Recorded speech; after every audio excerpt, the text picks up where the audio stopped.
Selamat pagi anak-anak. Apa kabarnya hari ini? Alhamdulillah, sehat-sehat ya. Sebelum kita mulai pelajaran hari ini, kita berdoa terlebih dahulu. Berdoa dimulai.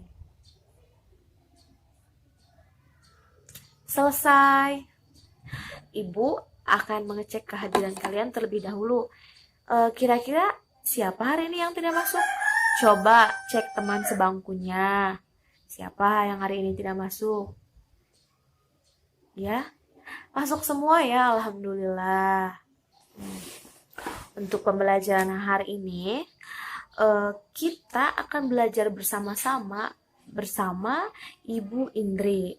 Tapi sebelum kita mulai pelajaran hari ini, Ibu mau tanya, yang kemarin kita sudah belajar di tema berapa?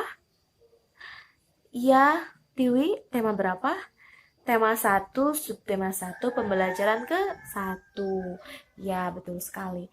Nah, untuk pembelajaran hari ini, bersama Ibu Indri, kita akan belajar bersama-sama di tema 1, subtema 1, pembelajaran kedua.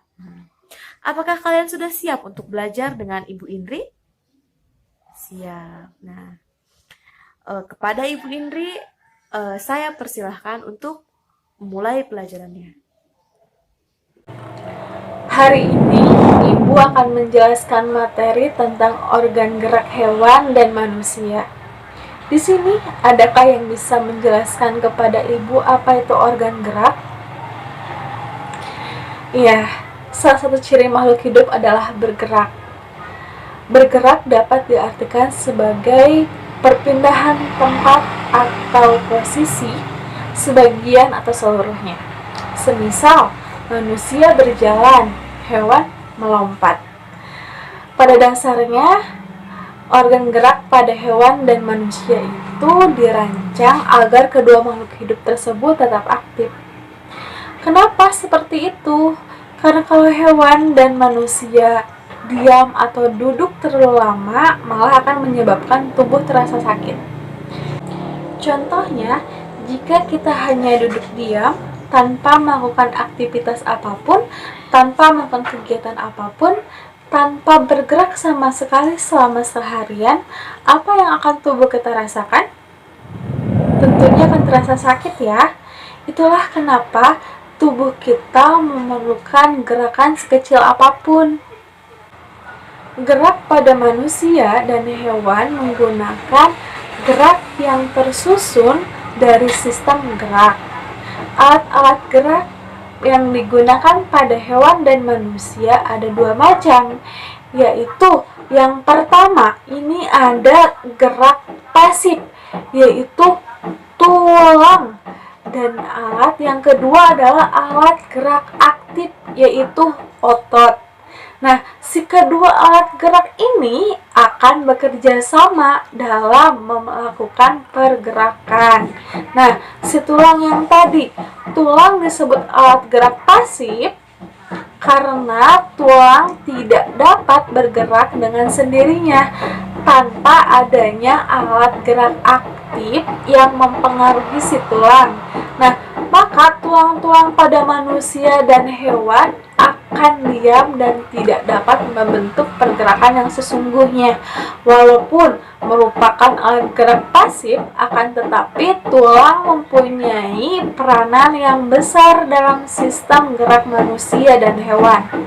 Nah, yang kedua, otot. Otot ini disebut alat gerak aktif kan? Nah, alat gerak aktif ini kenapa disebut alat gerak aktif? Karena otot memiliki suatu senyawa kimia yang membuatnya dapat bergerak. Pada saat tulang yang menempel pada otot yang bergerak, otot tersebut akan membuat si tulang ini bergerak. Kita ke sistem gerak atau organ gerak manusia terlebih dahulu ya. Nah, manusia ini adalah makhluk hidup yang memiliki tingkat kecerdasan yang lebih tinggi dibandingkan dengan makhluk hidup yang lainnya. Oleh karena itu, Sistem gerak pada manusia memiliki fungsi beragam yang bisa membantu mereka melewati aktivitas harian. Ada anggota gerak atas, ada anggota gerak bawah. Anggota gerak atas manusia itu berupa lengan dan tangan, yang mana bisa digunakan untuk berbagai macam hal seperti menggenggam, mengepal, mengetik, menulis, ya, dan masih banyak lagi yang lainnya. Sedangkan anggota gerak bawah manusia itu berupa kaki yang bisa digunakan untuk berdiri, berjalan, berlari, menendang bola, dan masih banyak lagi yang lainnya ya. Nah, salah satu contoh organ gerak pada hewan. Yang pertama, pada ikan. Ikan bisa bergerak di dalam air itu menggunakan apa? Iya, betul, menggunakan sirip.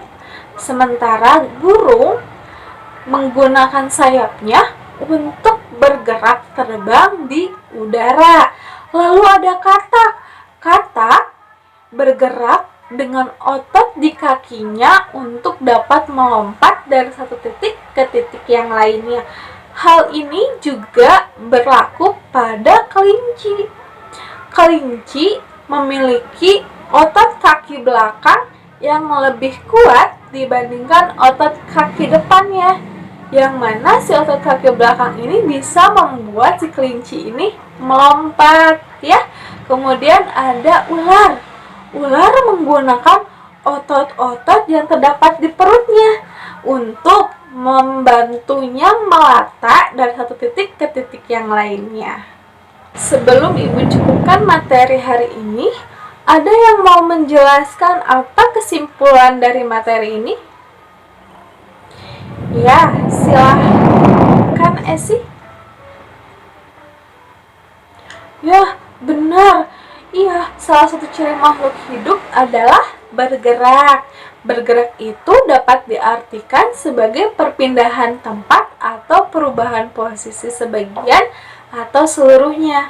Alat-alat gerak yang digunakan pada manusia dan hewan ada dua macam alat gerak, yaitu alat gerak pasif berupa tulang dan alat gerak aktif yang berupa otot, di mana kedua alat gerak ini akan bekerja sama dalam melakukan pergerakan. Ibu cukupkan materi hari ini. Tugas untuk pertemuan selanjutnya adalah mencari tahu tentang organ gerak hewan yang lainnya beserta fungsinya ya. Bagaimana? Sudah paham dengan materi yang telah dijelaskan oleh Ibu Indri? Sudah paham atau belum? Alhamdulillah sudah paham semua ya. Oke anak-anak, untuk pertemuan kali ini Ibu cukupkan sampai di sini. Dan jangan lupa kerjakan pekerjaan rumah dan kita akan membahas tugas tersebut di pertemuan selanjutnya. Marilah kita bersama-sama menutup pembelajaran hari ini membacakan lafaz hamdalah. Alhamdulillahirabbil alamin. Akhirul kalam, wassalamualaikum warahmatullahi wabarakatuh.